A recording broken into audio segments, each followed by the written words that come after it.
Welcome back to the League of Legends 2014 World Championship live from Singapore, as I am here with Fnatic's Xpeke, who's going to take the stage in just one game to take on LMQ. First up, I want to talk about your view on this World Championship. Knowing that you just received your rings for the Season 1 World Championship, do you kind of have a now or never feeling approach to this tournament? Yes, but you always have that feeling in every season. Even at Season 1, I had this feeling already that this now or never. If we don't win this season, I don't know what's next.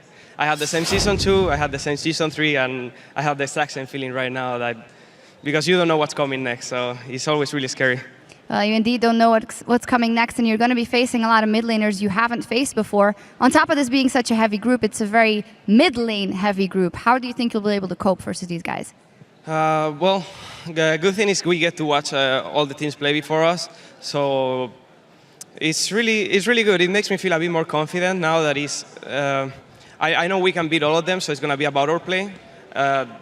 It's not a big difference from scrims. When we scrim them, it's always scary because you play them and you're like, they're not giving their best, you know? But here they are, and now you could see that OMG had a lot of problems. LNQ did really good, but still, the early at least was not so impressive. But at some point they played really good, but at least now they know what they're good at. And same for Samsung Blue. It was not as dominant as I expected. Like I expected them to take a small lead and then snowball it, especially after the first Drake. And instead they threw the game, and it was really close for a while. Like I thought OMG would take the game, but then Samsung Blue just took it back. All right, well, we will see how you guys can do versus LMQ later. Of course, final question. Alliance is about to take on Cloud9. You know both teams very well. What are your predictions? I think Alliance is going to win, actually. I haven't seen much of Cloud9, but I still believe Alliance is probably the better team. All right, well, thank you very much, and good luck on your matchup later. Thank you. All right, now let's head back to the guys at the desk as we get ready for our next game. Thank you very much, Sharks. We're subbing in David Freak Turley here at the desk for the second half of the day. So thank you for joining us. And let's actually take a look at our next matchup where Cloud9 will do battle with Alliance. This match features the new Kings of Europe versus the old Kings of North America as TSM dethroned Cloud9. I think if you look at the teams, they both revolve around their mid laners. They're both strategically adept, and they're both very smart in how they play. What do you think, Freak? I agree with all the things you said right there. I do think, though, that Cloud9 are arguably in many people's hearts still the Kings of North America. So you still kind of consider this the big top dog NAEU battle, and that's going to be what I look forward to, is they'll play each other at least twice. As far as mid lane focus, I agree. Froggen, he built the team around himself. He is amazing. He is clearly the best mid laner in Europe, maybe even the best Western mid laner overall. Hai, meanwhile, he is the heart and soul of this team. He's the team captain. He is a shot caller. When he does well, Cloud9 does well. If he gets on tilt, I feel like communication closes down a little bit. And now, Hai has been on a tear. He's been playing an absolute ton of solo queue. He is 408 points master tier in Korean solo queue. He's played 150 games over there. Of all the players who went over to Korea, he's played the most. He's the highest ranked of all of them. Like, the guy is going to be, I think, incredible as long as he does well. Yeah, as long as he does well, because he needs to do better than he did at the North American playoffs. Yeah, I'm just looking forward to see Froggen. I think he's, as a player and as a person, he has matured a lot over the last few years. Just from talking to him and interacting with him, because we still keep in touch. And he just always shows up. He's consistent throughout the season, but at these big events, he shows up. He doesn't care about stress. It just makes him play even better. So I still remember playing like the OGN finals with him. He just goes on a tear right there. I'm looking forward to how hard Froggen shows up. And I really think he needs to start making a difference, because otherwise, Alliance will have a very hard time against Cloud9. Yeah, I think I want to highlight two things about this team very quickly before we start progressing. First of all, both teams' AD carries are somewhat overshadowed by the rest of the team. Both Tabs and Sneaky do particularly well. Double Lift, I'd love for you to comment on that. And if somebody could add some fuel to the fire, Balls is a much better top laner than Wicked. And I feel, depending on how poorly Wicked plays at this event, will determine how far Alliance goes in the bracket. Food for thought, pick up what you like. Well, I definitely agree with what you said. Tabs and Sneaky have never been the shining stars of their team, except I will say recently, Sneaky has been so much better. He's actually shown up and actually hard carried Cloud9 in a lot of situations where you're like, wow, Hai is clearly on tilt. He's not having a great game, but Sneaky just shows up. That is something that I think is harder to say for Tabs. Well, I do think we have to move to the predictions, so let's throw in some more of food for thought into this little segment. I want to ask the table who you guys think will be coming away with the win. Freak, you're the new kid on the block in this game. Who is your prediction and why? Picked on. Well, I took over Crumbs' seat, but I'm going to kind of embrace his spirit, I'm going to vote for the North American team. Cloud9 here, I think, are going to take it. They've been playing so darn much, and I think they're arguably the best Western team, and they'll show it here. Let's do reverse order. Double lift, you're next in line. Yep, I'm down with America now. Before, not so much. But, yep, I love the USA, and I love Cloud9, so I choose them. And just strategically, you're picking them because you're American or because they're the better team? No, honestly, I do think that it will be by a tiny, tiny margin that they win, but I think that they'll win. I do agree. Alliance is incredibly strong, but I just have, for some reason, this faith in Cloud9 that they'll show up. Prolly, who is your winner and why? I'm always down with American Pie, and so I'm going to go with C9. It's apple pie. Apple pie, American I Pie. came up with all this. of it gets stuff. What's American All right, pie? there's enough pie on this movie. table. Yeah. Crepo, I know you dislike the pie. Who are you picking to win, Cloud9 or Alliance? Yeah, I have a hunch that Cloud9 is just gonna take it. I'm actually I'm getting so much hate for it already. It's like, why are you abandoning your brothers? I would love Alliance to win. I really want Alliance to win because I just want them to win. But I think Cloud9 has the better edge. And to short like on the other topic of Sneaky, I really hope he plays Lucian because his Qs in lane through creeps are just god tier. Shut up, Crepo. Right. And his Kog'Maw ultis pokes are just godlike. If We'll he plays see. either Kog or Lucian, I'm just gonna be watching bot lane. We'll see if we can get either. Let's see how you guys at home compare to the analyst desk as far as votes are concerned from lolesports.com. And you guys are split right down the middle. It was a unanimous decision for Cloud9 from our analysts. by an inch. Guys at home, very close. Remember, you can keep casting your votes for every matchup through Worlds by heading over to the schedule on lolesports.com. Click on the thumbs up. Guys, we're going to head to the caster desk for this game, but first let's hear from Alliance and Cloud9 themselves about the anticipation that is built up for this match. I'm excited to play against Cloud9. Like, it'll be my first time against Cloud9, and I'm just here to see what Medias can do. I think Shook's really good. There's been a lot of hype for him, and he's played some interesting champions. Like, I know he went on a Riven kick for a while where he just kept playing Riven jungle every game into basically every matchup and doing well. That's really impressive when someone can pull out like a new champion and do well against the OP meta champions. He won't usually go for the plays he can go for. He just likes to play it safe. And I like to be risky at some time. I'm excited to play against Alliance just because everyone's hyping up Froggen. They're all saying he's the faker of the Western scene. Froggen is untouched on the side. He's getting free hits. Jumps in, pounces down, gets himself a double. Lumps across. Candy Panda goes down. It's the triple. Cuts across. Gets the quadra kill. I always like to watch C9 play because of the way they play out the game is pretty interesting. From what we've seen of them in the EU LCS, they seem like a really good team. They have some veteran players like Froggen and Wicked. We are very good at meta picks. We're very good at always picking up the meta, following the meta, and then just playing to our strengths, which is individual skill and making quick decisions. Cloud9 is a team that's very good at grouping, making team decisions, and so on. I think if you outplay them individually, we have an advantage. I think I played against Wicked before, back when he was on COG EU, so I'm excited to play against him again because it was pretty fun playing against him before. If he picks Aurelia first, then you might be able to see Rumble. I think my Aurelia is better than Ball's Rumble. I know Balls plays a pretty good Rumble, but so does Dyrus, and so does a lot of players, so I'm not really scared of him. I don't think it matters that much like in the past where it was like really that much of a rivalry. Right now it's more like we actually hope that the Western team gonna win. So I hope that Cloud9 and us go through the group phase. Welcome, ladies and gentlemen. I'm Joe Mullen. I'm joined here at the desk by Joshua Jack Leesman and Rivington Bisland III as we head into the second half of day one here in Singapore. So let's get straight to it. Checking out the starting lineups here on the blue side from the North American LCS. It is Cloud9 with Balls in the top lane, Meteos in the jungle, High in the mid lane, Sneaky the AD carry, and Lemon Nation on support. And ready themselves on the red side is actually Alliance from the European LCS. Wicked in the top lane, Shook in the jungle, Froggen in the mid, AD carry is Tabs, and support is Nif. And this is going to be one amazing matchup. Everybody has been waiting for a lot of these matches, but I'm sure NA and EU has been waiting to see this one again. Yeah, this entire day I've seen Alliance kind of all huddled up at a table because they did so much of their pre-prep just working on general strategy, and today, since this is their only match, they were preparing pick-ban strategies for Cloud9. I only caught the Alliance coach in the hallway. He says, we've drafted up about 15 different scenarios because this pick-ban phase could go in so many different directions. I just can't wait to see what happens. And this is going to be the big test for everyone, I think, because there's a lot of arguments whether Cloud9 is the team that goes through in the group stage or whether Alliance is the team that does it. We're going to find out who's got the early edge here as we jump into champion select between Cloud9 and Alliance. First bans out of the gate will be Rise for Cloud9 and a Tristana ban from Alliance. I gotta say, with all the different possibilities, my predictions for pick and ban right here were wrong. Ryze ban and the Trist ban from one side almost necessitates an early Lucian pick or ban on the Cloud9 side. Obviously, the Alistar needs to be banned away from Balls, but I'm really wondering, something that obviously the North American and European teams have been more heavily keyed in on is the Nidalee pick. And I really wonder, because Balls has shown a proficiency for that champion, if Alliance is forced to burn a ban on it. Yeah, we did see a lot of aggression coming from him and game control, something that's been super consistent from Balls in the top lane. A lot of things people think will be able to put him over Wicked in this game, but we've heard recently from a lot of Alliance members that Wicked is somewhat stepping up in kind of a leader role for the team.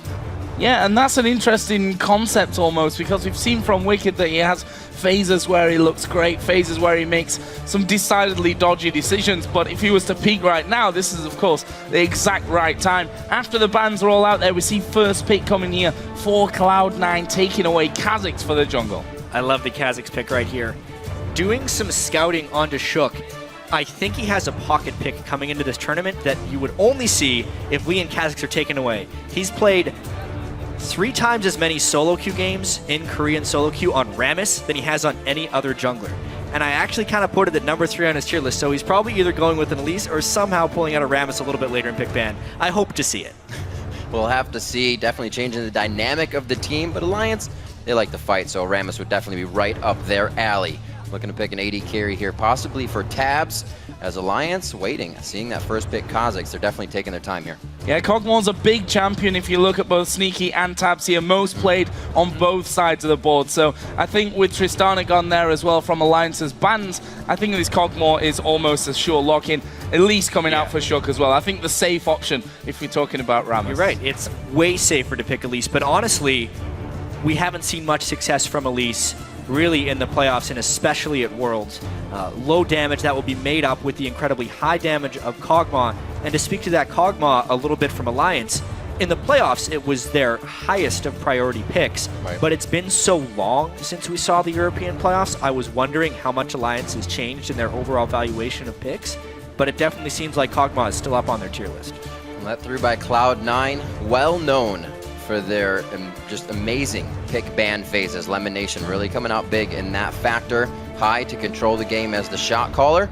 And Lemon looks like he's taking his time here to say, what do we grab? Yeah, you can tell there's a lot of strategy and different scenarios coming up between Cloud9 and Alliance here, because normally in normal NALCS seasons, Cloud9 is snappy in the pick and ban phase. They're almost instantly locking things in. Now they're taking their time, but when they do lock in, they do it together to give Alliance less time to react. And we heard earlier on Crepo saying, I hope I see Sneaky getting his hands on Lucian. Also, we heard the fact that Wicked said, yeah, Balls plays a great Rumble, but so does Dyrus, and so do all these other top laners that I'm used to playing against. Balls will get that this time around. We'll see what Alliance go with. It's obviously a fair few top lane bans here when you look through the banning phase. It's all kind of coming together here. By the way, Balls is 14-0 in NALCS play on Rumble.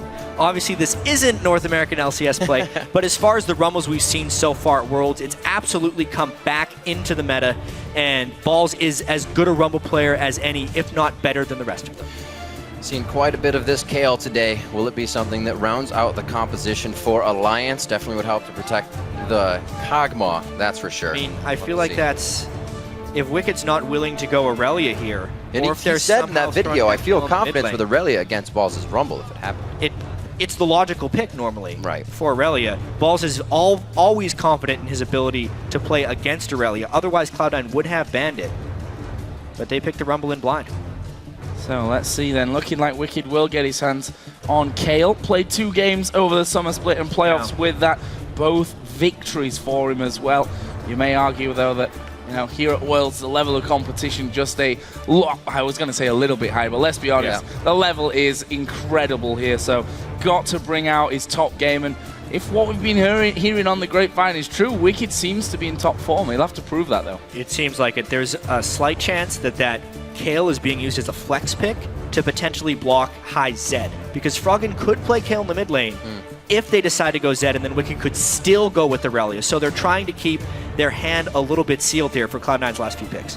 Well, there's the Syndra coming in for high, possibly something in the mid lane, if not the Kayle, to come out. It's been from the analyst desk to even a few of the games we've seen. These groups are about the mid lane so far, and then it kind of just falls off to the AD carries being able to get the benefit of all of that. And Cloud9's going with a very long-range composition here.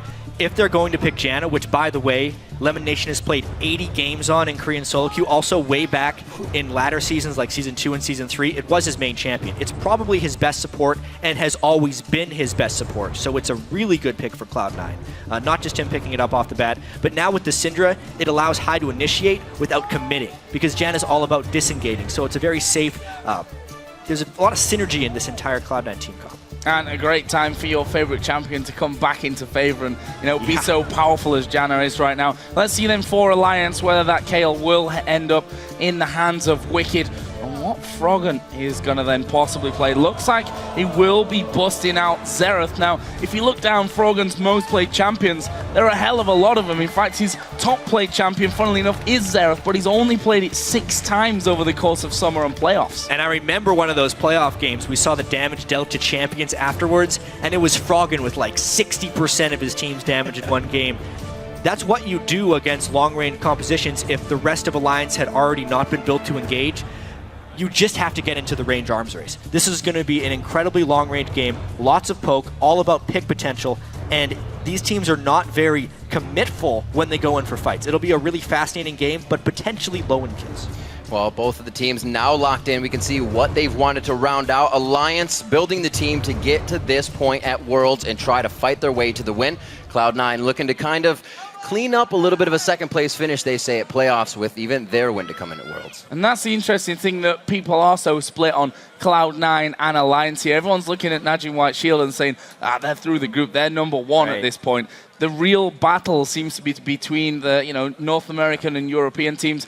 We all love NA versus EU, although I am outnumbered on the desk today, so I guess I'm going to have to be cheering for Alliance. But, Jack, who's got the edge, do you think, when we come out into this game? Right now, I don't think there's an edge to be had. We look at these teams, in Cloud9, they were the dominant team in North America. Alliance was the European team to show Cloud9-type dominance. These teams are similar in so many ways. So, as the teams then prepare to clash on the Rift, we'd like you guys to tell us who you think's going to win this game. Tweet at LOL Esports using the hashtag C9win or hashtag ALLwin, and we'll see which squad has the majority vote behind them as we head on to the Rift. And really anyone's game at this point, and that's the beauty that these teams have practiced so hard after a long season coming into Worlds. Most of the time you see new little tricks and kind of new flares of teams that just wasn't there before. Well, here we are on to the Rift. It is going to be Cloud9 versus Alliance.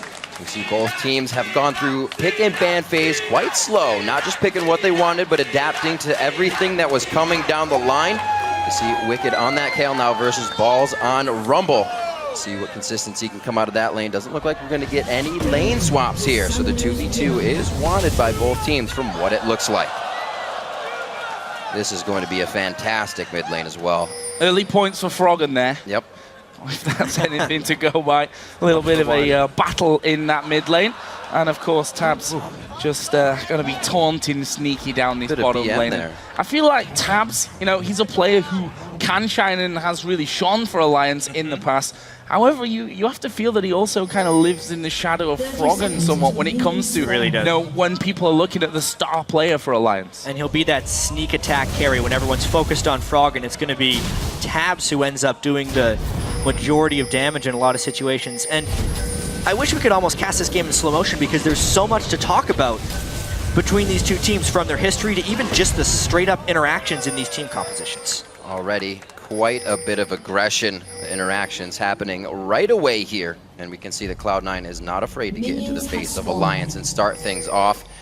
Talking about Tabs a bit, also looking at Sneaky, definitely a change of play style for him throughout the seasons. Used to sit back, used to farm. Now himself is probably one of the carries of the team when it comes to it. And something that Cloud9 did heavily during the North American playoffs was using Sneaky as a solo laner and then using Balls as a 2v2 laner with Lemon Nation as his support. It didn't work out amazingly, but what it would do is it would give Sneaky a level advantage and almost always guarantee that Cloud9 had a stronger AD carry. However, that would put Balls fairly heavily behind on champions like Maokai. It often went to bite them on multiple occasions. This time, though, with Rumble, who has a much more powerful base damage spell at level 6, the lane swap makes a bit more sense here. While it's not a 1v1 lane because they're swapped on the other side, I still like the idea of this lane swap from Cloud9. And Cloud9 really pushing this lane swap as well, with Sneaky and Lemon Nation already doing good chunks of damage onto that top outer turret. The junglers sticking with their top laners on their initial paths here for the start of this game, as both mid laners have now also hit level 2. So we'll have to keep a bit of an eye on that one and see who's winning out these early trades. As you see there, just a simple trade of damage from both sides. We've heard a lot of this talk, a lot of the community saying Froggen the real deal when he was practicing, when they were playing. He can show up. It's not just the community, it's every team that they've been scrimming against during their boot camps. Obviously, most teams decided to boot camp in Korea because there was nowhere else to go. If every team's going to go there, you have to end up going to Korea for your practice. And yeah, Froggen had spectacular results in scrims. Cloud9 as well has actually been practicing well. Everyone's talked about how much High has stepped up, even Cloud9 teammates. You could tell he was really a little bit extra motivated after his poor showing in the NA playoffs, spamming the Korean solo queue and making it to challengers so quickly.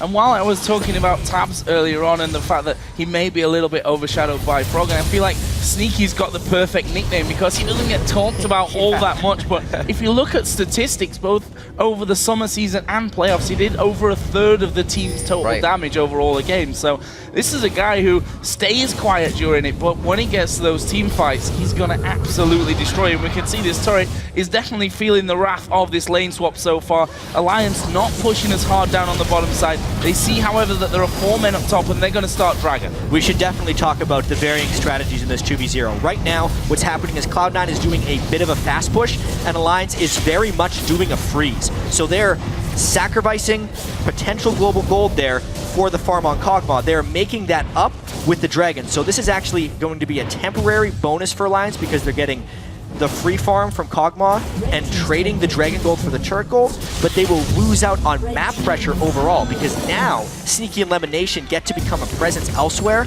whereas Tabs is still managing this freeze in the bottom lane. We saw how fast Lemon left the lane. He actually didn't get that turret gold that we only see a Sneaky get. So he's going to get down here to the bottom lane and try to get wards out immediately to make sure that's a safe lane for Sneaky to continue to farm. 35 to 30, even though they are not matched up.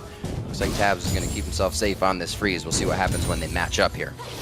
It's only first recall there for Sneaky. He's going to be coming back into lane with the pickaxe. So expect Tabs to be headed off home in just a little while, just to make sure that he kind of keeps level when it comes to items and they don't get into any trouble in that lane. It is Tabs that's got a nice CS lead there, though, at 43 to 31. Yeah, Cloud9 was not wanting to allow that freeze to last for long, and because of the pickaxe buy, they're trying to surpass Tabs in item thresholds. Obviously, Tabs wants to go towards the Trinity Force on Kog'Maw. He farmed just enough to get the Phage, which will give him a little bit of an edge. And honestly, Cloud9 and Alliance have pretty different playstyles. We look at Alliance during the regular season, they're typically very content to just play a longer laning phase because they know that they're going to have the teamfight ability and the reliability of Froggen during these teamfights. So this game is actually, as funny as it sounds, going by both teams' books. Alliance is playing the farm game and Cloud9 is trying to accelerate it just a little bit.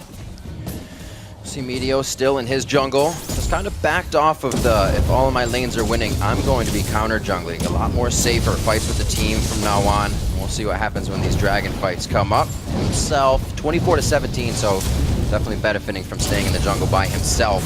Balls in the top lane, able to keep it quite safe here against Wicked so far. 4 to 3 on that one.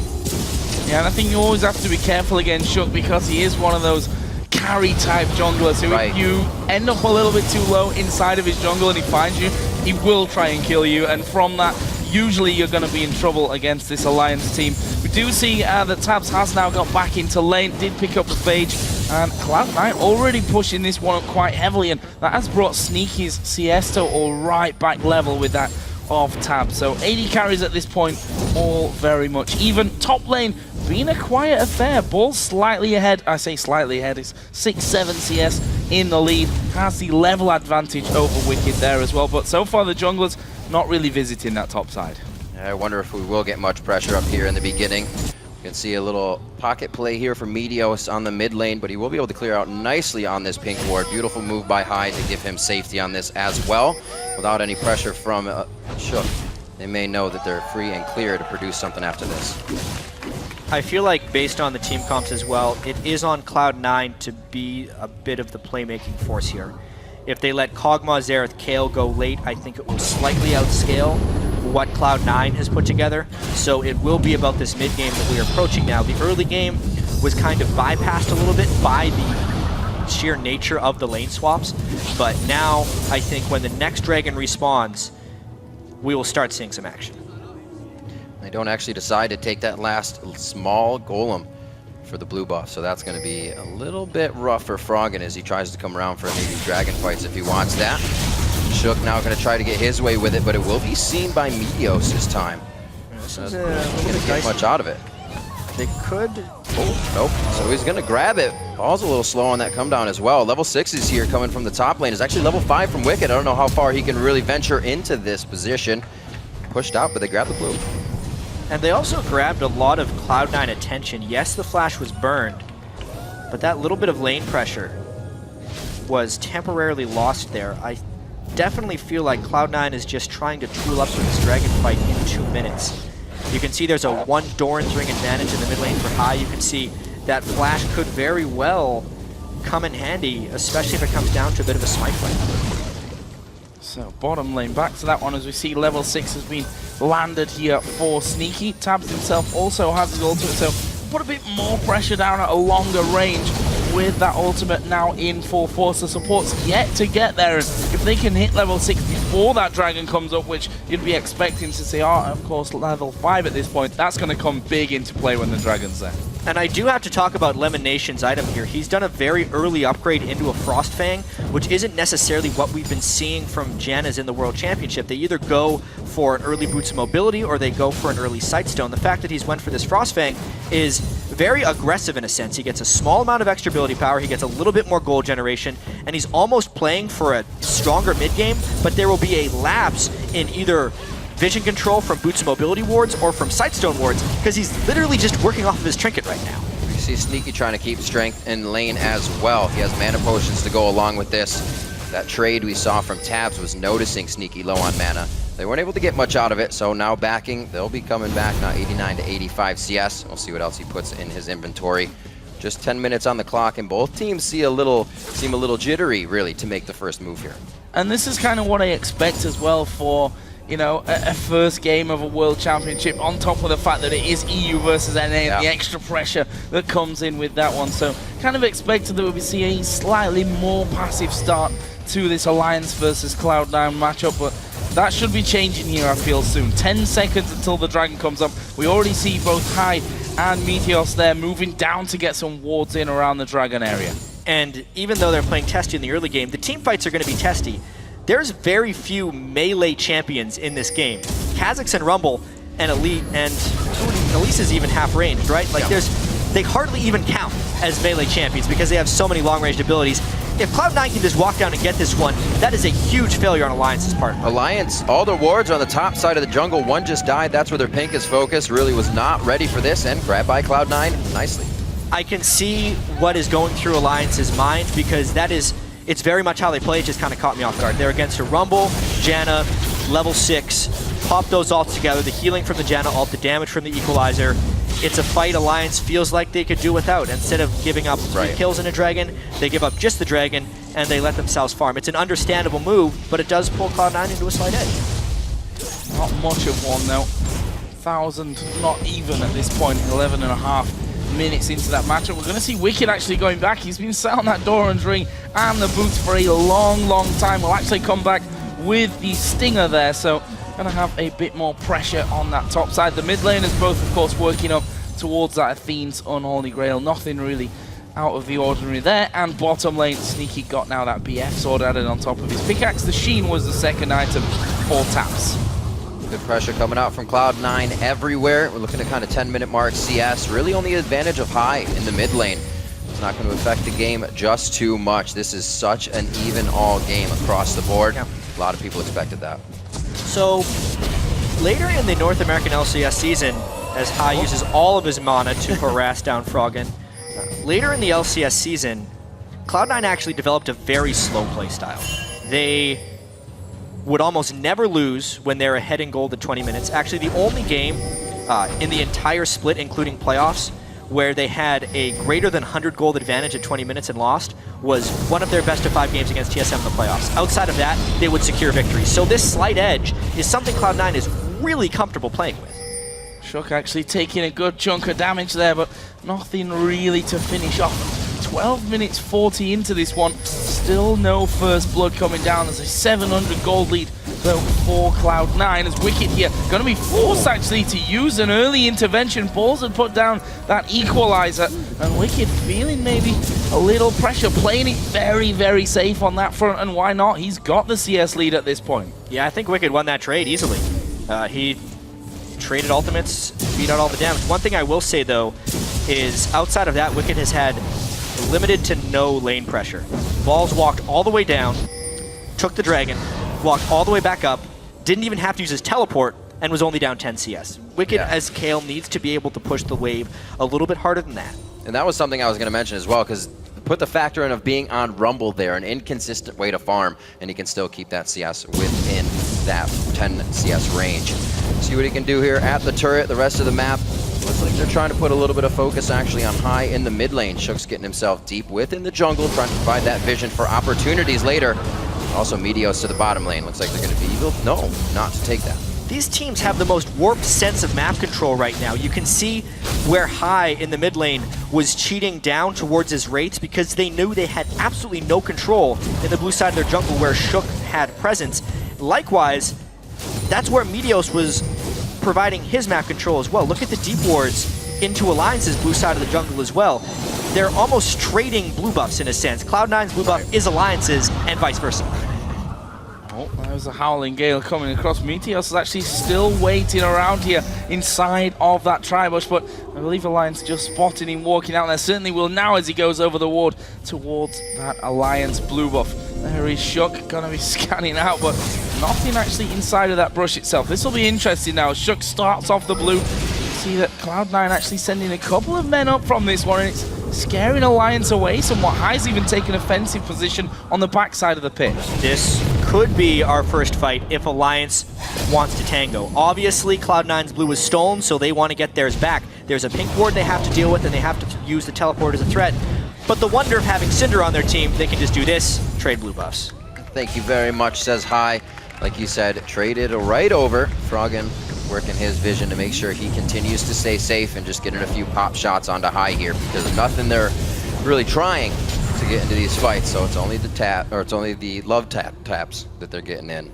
Athene's on both sides for that mid lane. Should come up on 15 minutes, another minute and a half on Dragon. That vision's already in favor of Cloud9. As we've seen, their invades only be team invades so far. If there was one word I had to use to describe this game to this point, I would say calculated.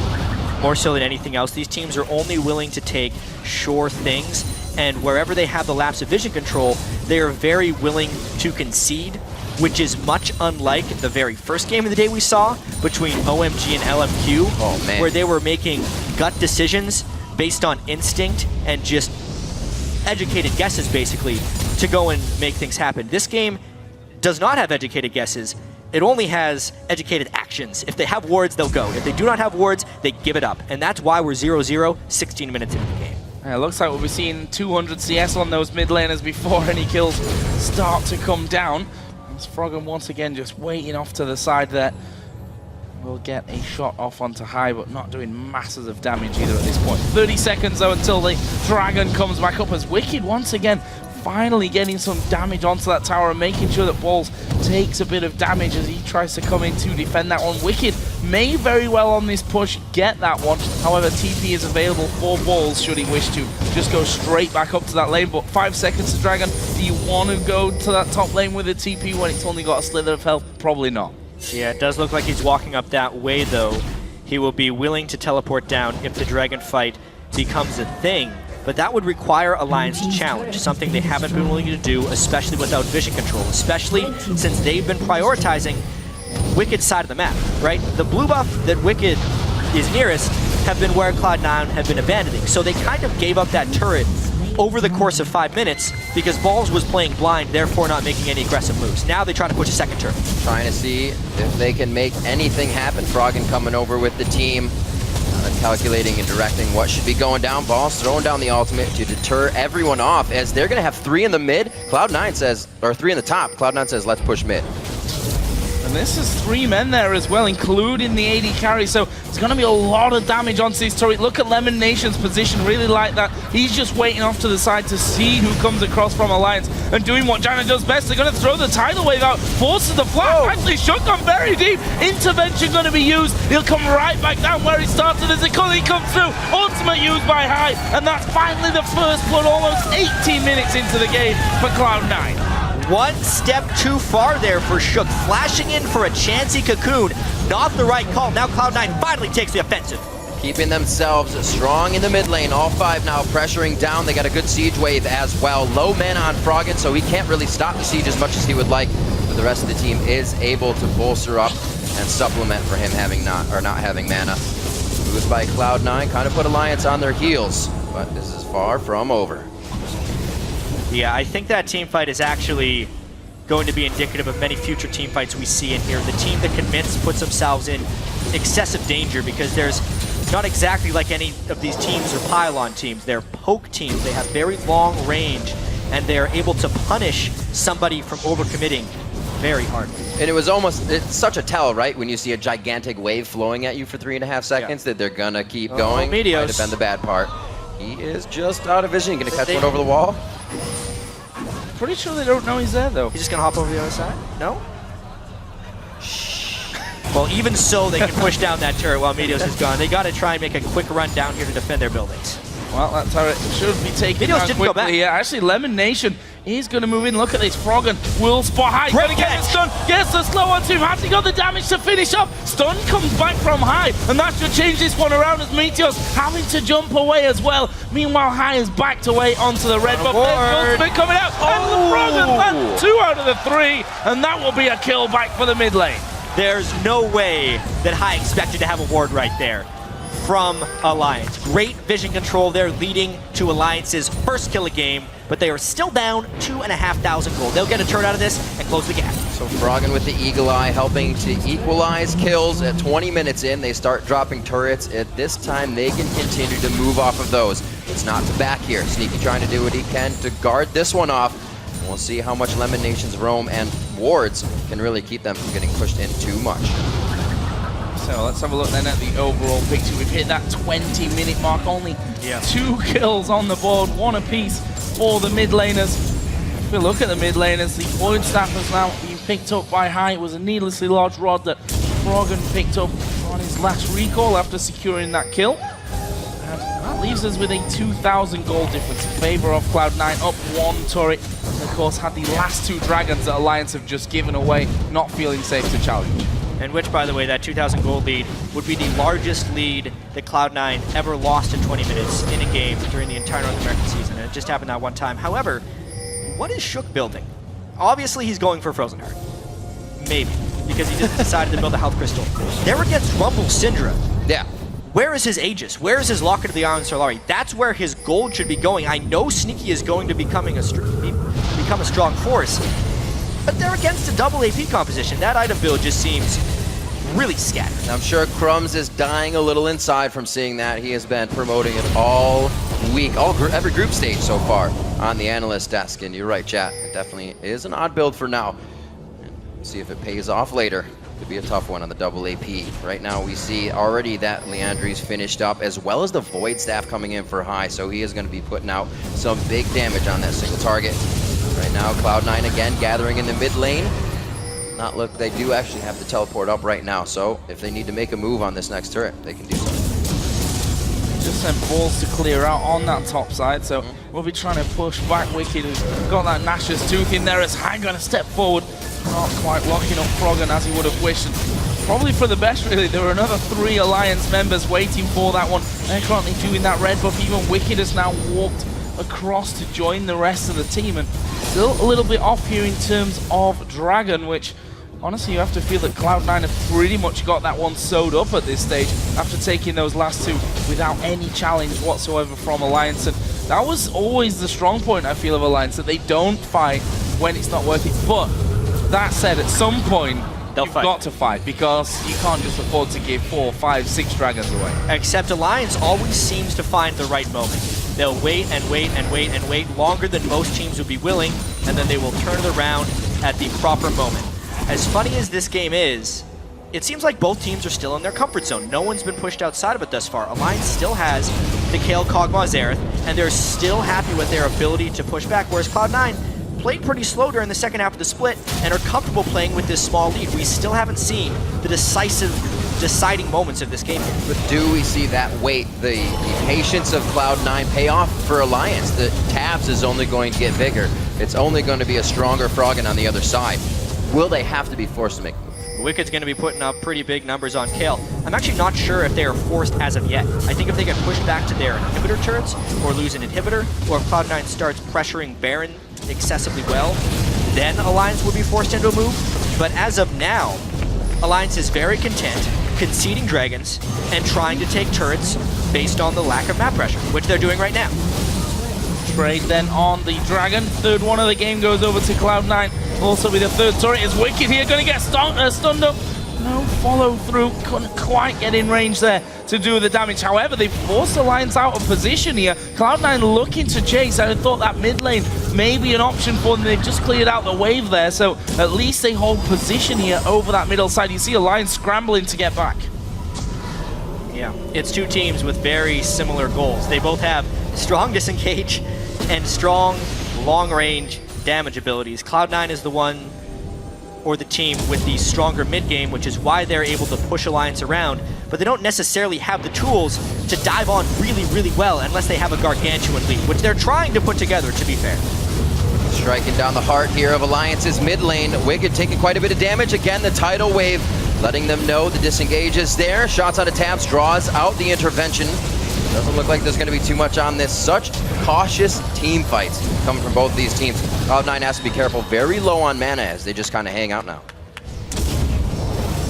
Trying really to bust through there, but wave clear coming out. There's the stun from I. Equalizer goes down as well, but it's just going to be forcing them away. Ball flashes in, not able to get the final hits to get kills. Oh, Paul's almost going down there to Froggen's ultimate, but I think that was the aim from Cloud9. Force them back off the turret and just take that inner tower. Wards coming out for Cloud9 now. Pinks all over, or rather Alliance. They do not want any more funny stuff in their jungle. We'll see where they put down the 4, almost 5 they have now if Tabs didn't have a full inventory. They're really trying to stop this pressure Cloud9's putting on. Yeah, the pink wards are a necessity so they know where Cloud9 will be going next, so they can try and beat them to the wave clear. They fell behind a little bit on wave clear there, took a little bit too much harass, and then were pushed back and couldn't end up defending their turret. Since neither of these teams have strong initiation, and both of them have many vehicles to run away with, you know, Jan obviously giving the whole team speed, Nami being able to speed people up, everyone being long range, the one thing in this game that can't run away is turrets. So therefore we've seen 2 player kills and 7 turret kills. It's not too surprising considering the team compositions and how calculated these teams like to play.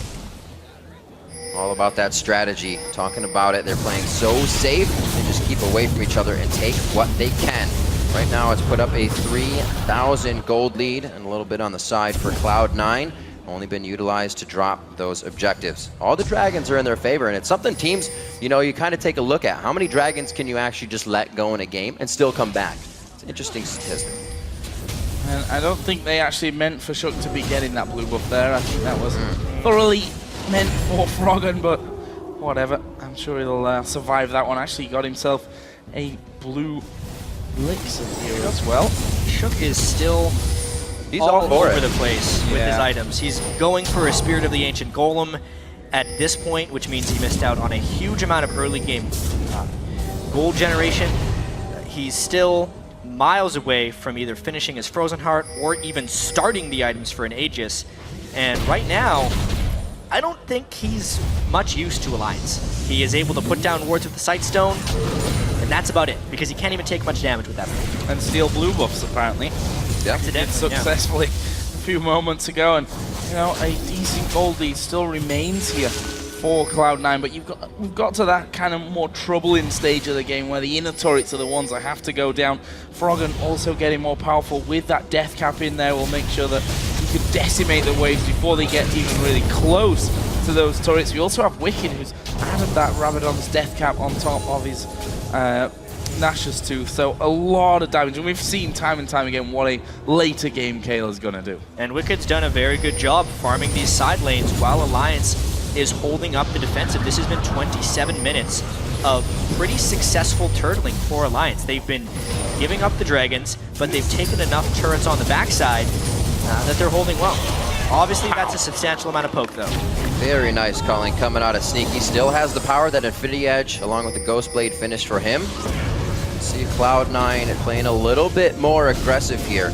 Definitely hear that their scrims don't go so well. A lot of their practices end in failure, so this could be another reason they're taking this one slow to the stage. This is so dangerous. At the moment, Alliance is thinking that they have enough long-range check that they don't actually have to check Baron. They didn't have the ward control on Baron, but Cloud9 thought that either the Xerath or the Kog'Maw, monstrous ranged abilities, would be able to catch them on the Baron, and they weren't willing to take that risk. However, it's not like vision control has been won back by Alliance, and they may just try repeating this until they effectively call Alliance's bluff and just do Baron. Looking to get Wicked involved on that bottom lane. He's recalling inside of a brush with a ward inside of it, so Cloud9 know exactly what Wicked's plan here is. They dodge away from that Kog'Maw ulti, and we'll have to be careful as Meteos and Lemonation try to hold them away from the Baron area. There's the jump in though, going on to Tabs, who gets blown down to half. There is a tidal wave coming through, should be enough to keep them away. The Culling coming through the back though from Sneaky, and Alliance able to back off, but Cloud9 lost no health there. I don't know if Cloud9 actually cares about killing them right now. They're just trying to dissuade them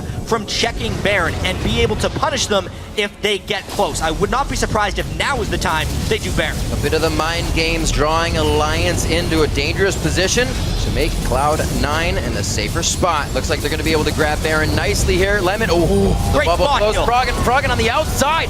Intervention goes down on him. He does get a good flash over the wall. Meteos' jump is not going to slow anything. They do take down Froggen, but the rest of the team knows that they need to get back and they need to guard. How to crack the Alliance turtle.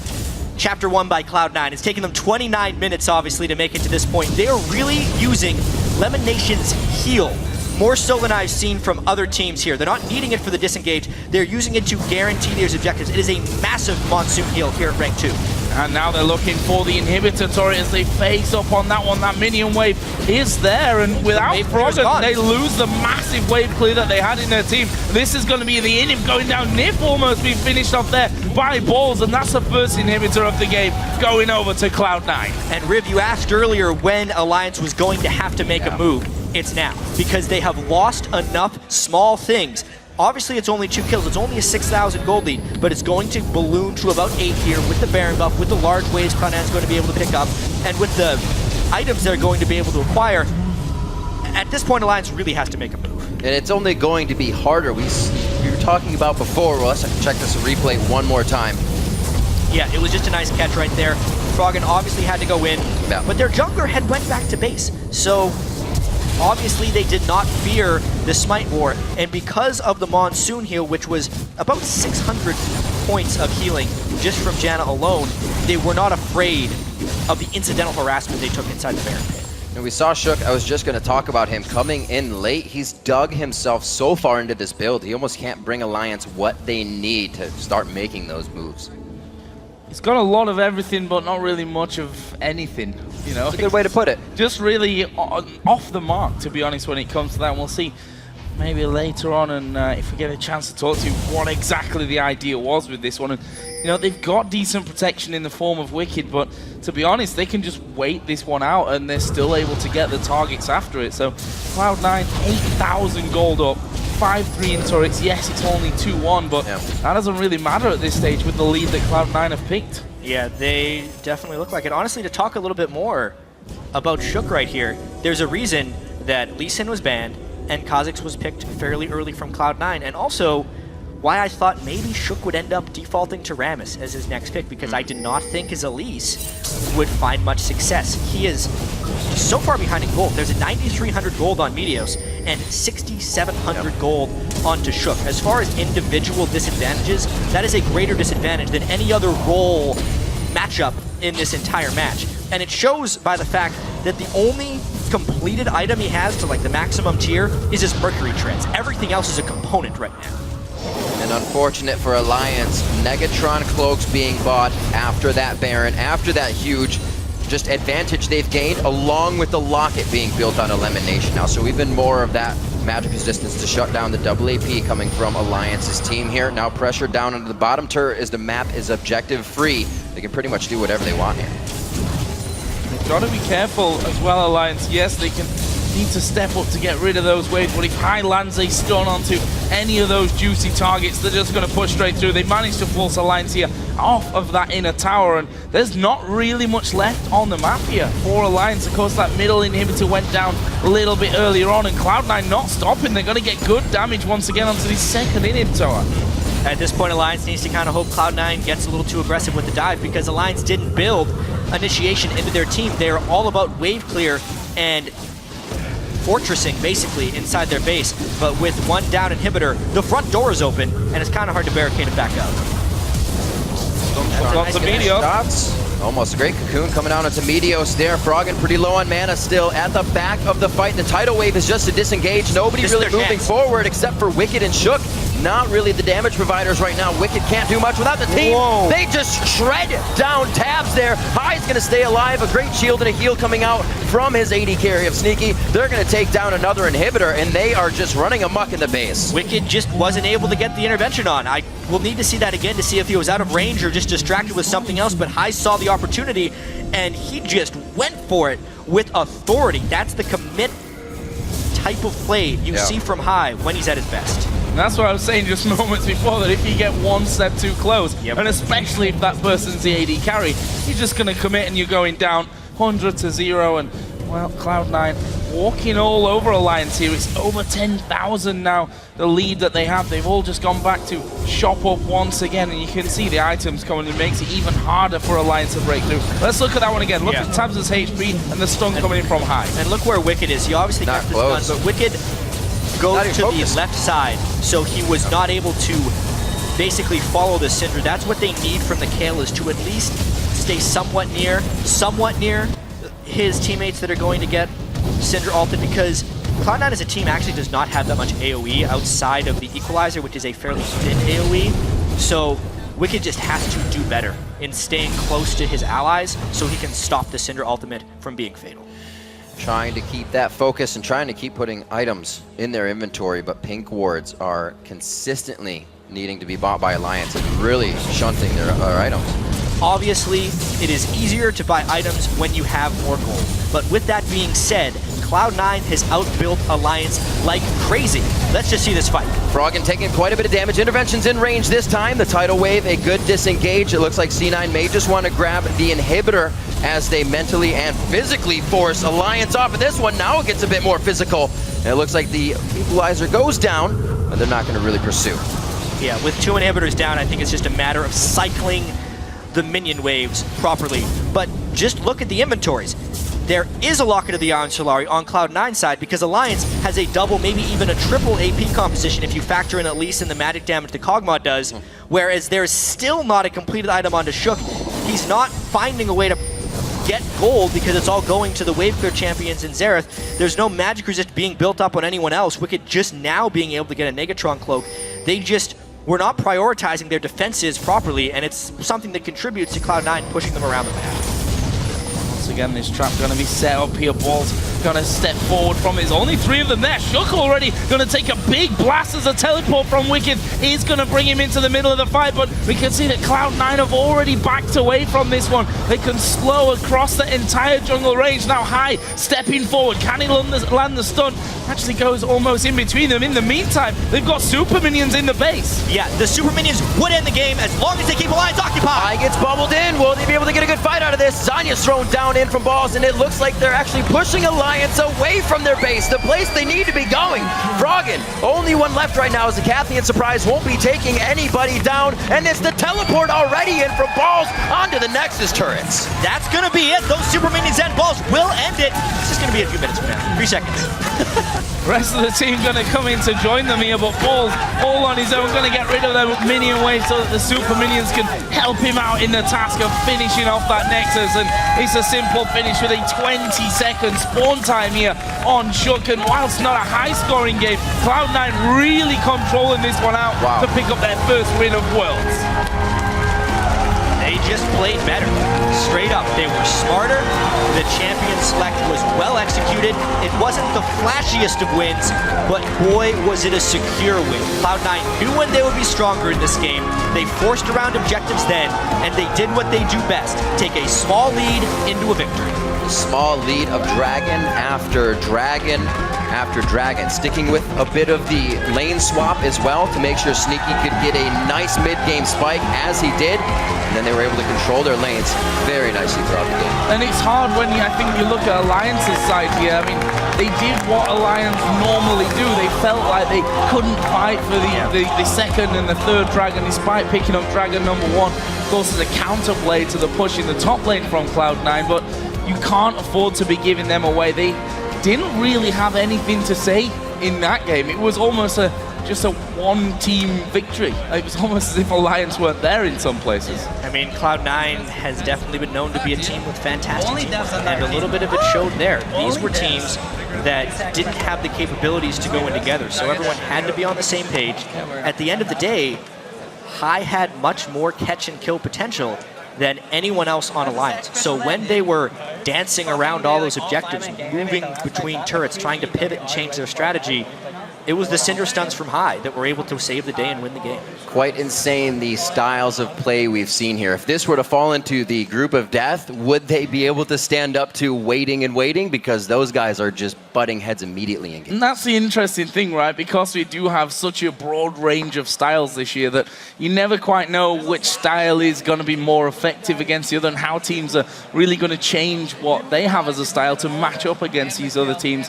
What we do know is that this is a very, I think, quiet win for Cloud9. It's only the first game, of course. They're going to have to play Alliance once again later, plus everyone else in their group twice. So, you know, it's a good, confident, early win and morale boost, I think, for Cloud9. I'm a little bit scared for Alliance, though, and what this does to their whole morale. Yeah, absolutely. They know there's plenty of competition in this group. Obviously, they need to be able to take down either Cloud9 or Naj and Shield. It's just one game, though.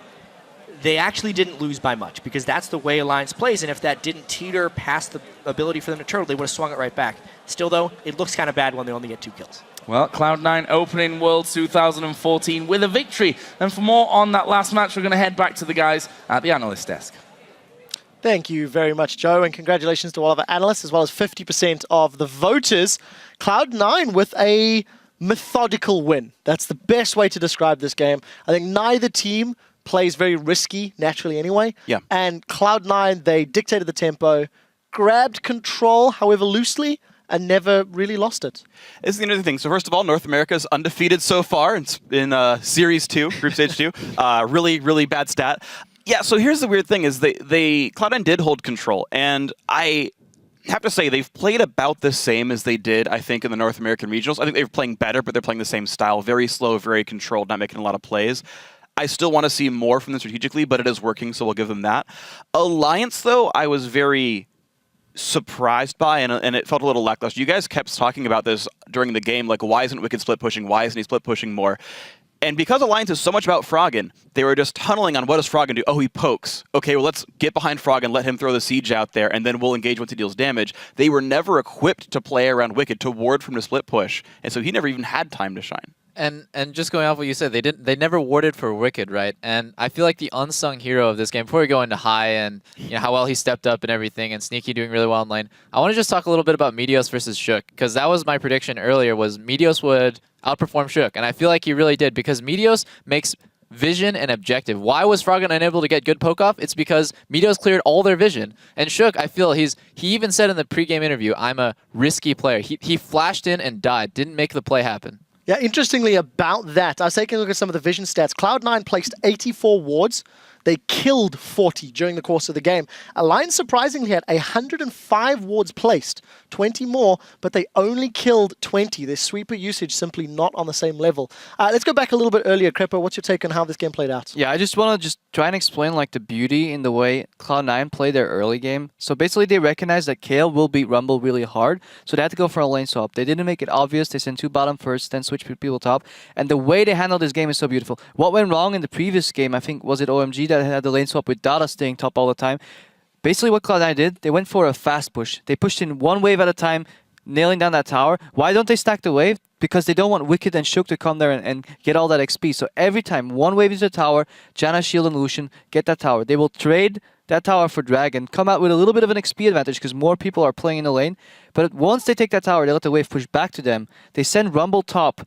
Rumble will get those 3 waves of experience and farm.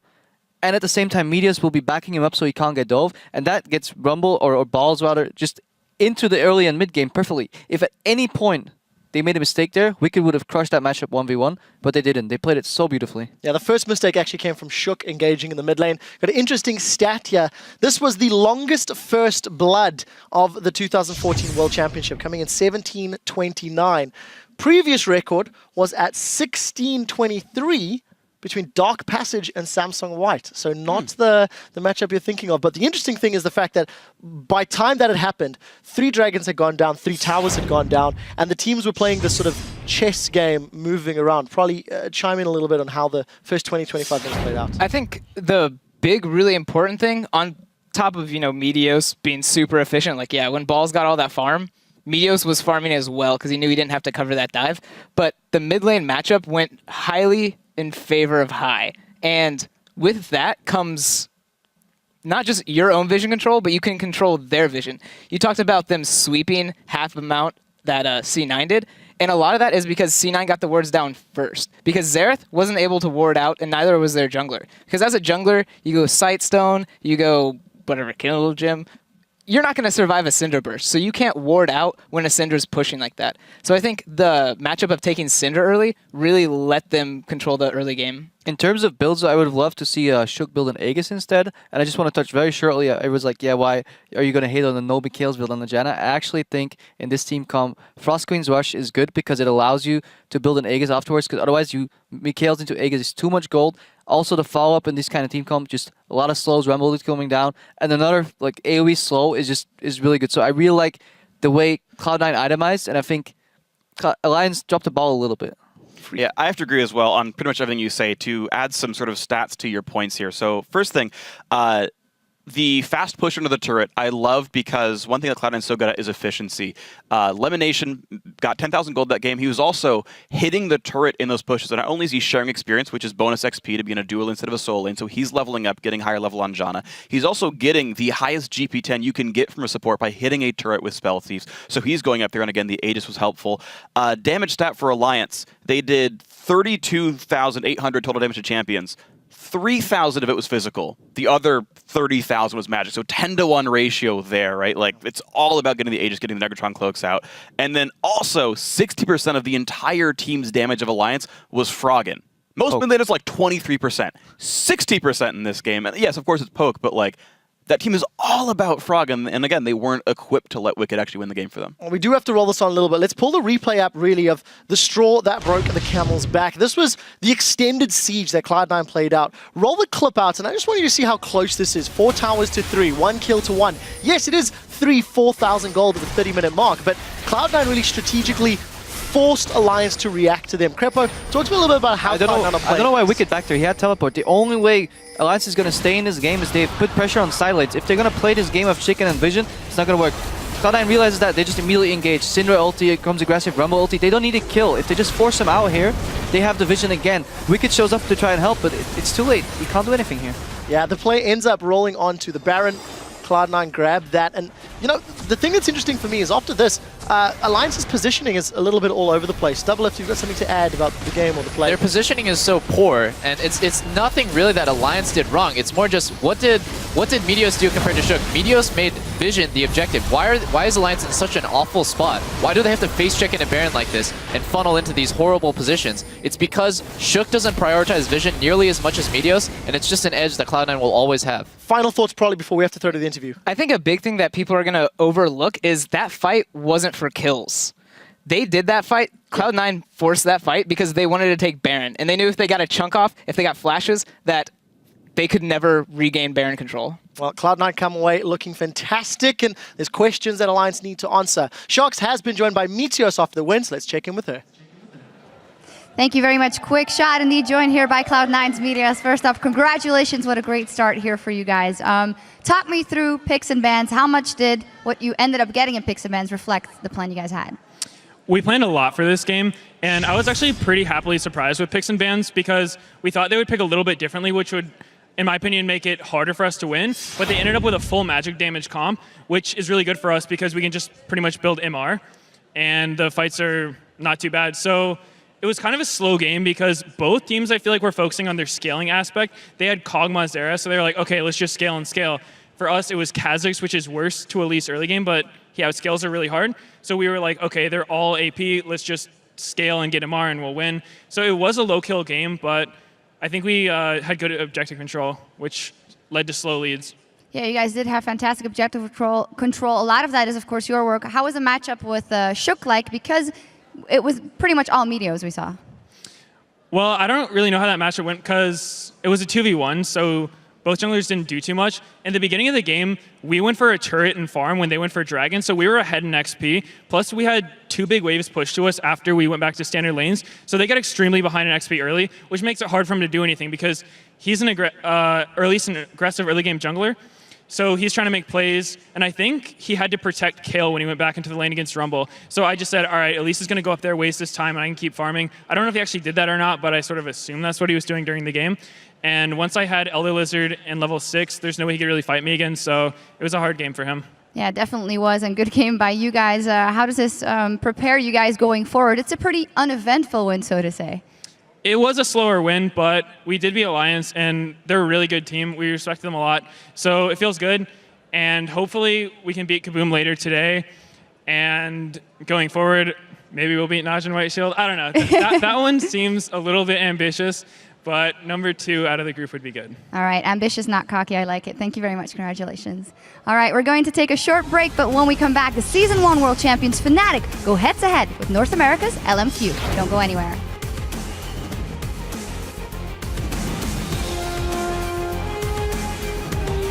Everybody was kung fu fighting. Are you fast as lightning or not? Alright, boss. Yeah. It treats you as an equal. Carry me this game. I'll carry you the next game. I'll try. From the Baron area, there's the jump in though. Going on to Tabs, who gets blown down to half. There is a tidal wave coming through. Not really the damage providers right now. Wicked can't do much without the team. Whoa. They just shred down Tabs there. Yeah, the super minions would end the game as long as they keep Alliance occupied. Eye gets bubbled in. Will they be able to get a good fight out of this? Zanya's thrown down in from balls, and it looks like they're actually pushing Alliance away from their base.